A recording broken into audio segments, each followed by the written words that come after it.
I haven't used a fully manual lens in a long time. So when Brightin Star reached out and asked if I wanted to try their new 50mm f1.05, I honestly wasn't sure at first. Then I looked it up, and what really hooked me was the design. It's got this proper Leica vibe, white and yellow markings, all metal body, very old school. And I've always had a soft spot for affordable lenses with character, so my curiosity won pretty quickly. I'll be honest, I wasn't expecting miracles at this price. From experience, a lot of these ultra fast aperture lenses end up being more gimmick than anything else. They look impressive on paper, but wide open they often messy and hard to actually use. This one surprised me. Not only does it look great, it's generally usable, and wide open it performs far better than I expected.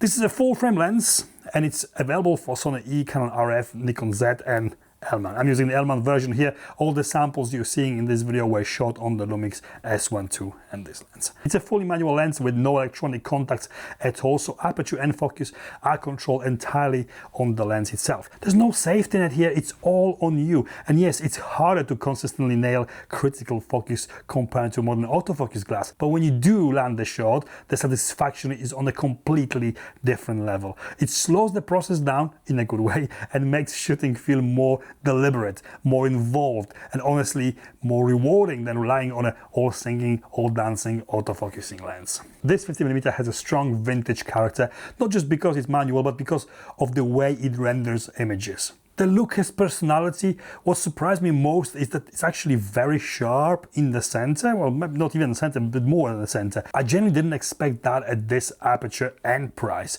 It's also much easier to shoot with than you might think. On the Lumix S1II or any other full-frame Lumix, when you press the focus mode button in the back with the manual lens attached, the camera magnifies the image so you can check focus precisely. I also turn on focus peaking, which highlights sharp edges in color so you instantly see what's in focus. Combined, it makes manual focusing incredibly intuitive and easy to do. And this isn't just Lumix thing. Sony, Canon, Nikon, pretty much all modern mirrorless cameras have similar tools too. Manual focusing today is nothing like it used to be. It's faster, more accurate, and honestly more enjoyable than most people think. Let's talk about the 50mm focal length in plain terms. Why it's such a staple in photography and how it shapes your pictures when you are out shooting. At its core, a 50mm lens sits right in the middle of the classic normal range on a full-frame camera. That means that field of view it captures feels natural, not stretched, not compressed, very close to how our eyes perceive a scene without exaggerating or distortion. That's why historically this focal length became known as the standard lens, and that's why it is perfectly suited for portraits, close-ups, architecture, and everything in between.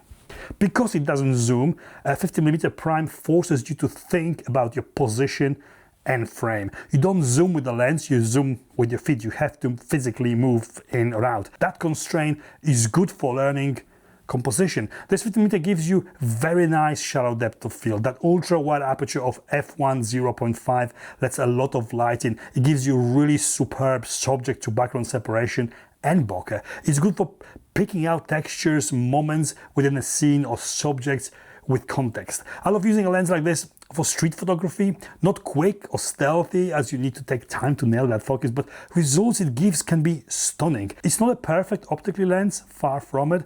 Also, f1.05 is so shallow that it is easily to miss the focus point and then blame it on the lens. User error. There's a lot of chromatic aberration wide open, some vignetting, and the flares are just crazy wild. But you know what? It all doesn't matter with a lens like this. Imperfections give the images that extra something, and it's not a lens you buy to have perfection. I guess it's okay for filming with it. f1.05 might be less forgiving in video than when shooting photos with it. Used carefully and maybe not wide open all the time, it can deliver that elusive cinematic look with ease. There's however a fair amount of focus breathing visible, and all the chromatic aberration and crazy flaring needs to be taken into consideration when filming with it. Overall, totally usable for video if you really have to film with it. This lens is built like a tank. The moment you pick it up, you notice the weight. At 606 grams, it feels heavy for a 50mm, almost like a small brick in your hand. It is all metal, no plastic anywhere here, and that immediately gives it a sense of durability and high quality. It has that Leica inspired aesthetics with white and yellow markings. The focus ring is ultra smooth with a long throw, which makes precise manual focusing much easier, especially at f1.05 where depth of field is razor thin, hairline thin. The aperture has this cool design and is just as smooth to operate. The aperture and distance markings are clearly printed and easy to read, which matters more than you think. Up front you get a standard 50mm filter thread, which is great because filters are cheap and easy to find in that size. There's no other sealing here at all. It is a very simple, fully mechanical design with no electronics, no gimmicks, nothing hidden. Just glass and metal, and honestly, that simplicity is a big part of the appeal. It feels honest, straightforward, and that is exactly the kind of lens this is supposed to be. Price. This is a budget-friendly manual ultra-fast 50mm prime. It's about $300 brand new. Not exactly dirt cheap, but for what it offers, it's generally well priced and it looks fantastic as well. I've used a lot of these cheaper Chinese 50mm lenses over the years, and this one really stands out to me. The only serious competition in this space is the 7 Artisans 50mm f1.05, which is an excellent lens as well, but it's slightly bigger and only marginally cheaper than this. What makes this such a strong value for money is the combination of sharpness and that extreme aperture. If you are happy to shoot manual and you like the vintage shooting experience, you're getting a lens with a real character that also delivers where it matters. It's not just a novelty specs or gimmick, it's actually usable. Conclusion. I picked this lens up fully expecting it to fall apart wide open, and it genuinely surprised me. I love vintage lenses for their imperfections and character, but I don't always love the baggage that comes with them. Fungus, haze, worn coatings, that romantic vintage look can come with real headaches. Personally, I prefer something new and clean like this. I can mount it straight on my camera with no adapters. I get an f1.05 aperture that would have been science fiction in the 70s or 80s, and yet the images have that high-end vintage feel. It reminds me physically and the image it produces to what you expect from very expensive manual Leica lens. The difference is that this costs a tiny fraction of what Leica lens cost.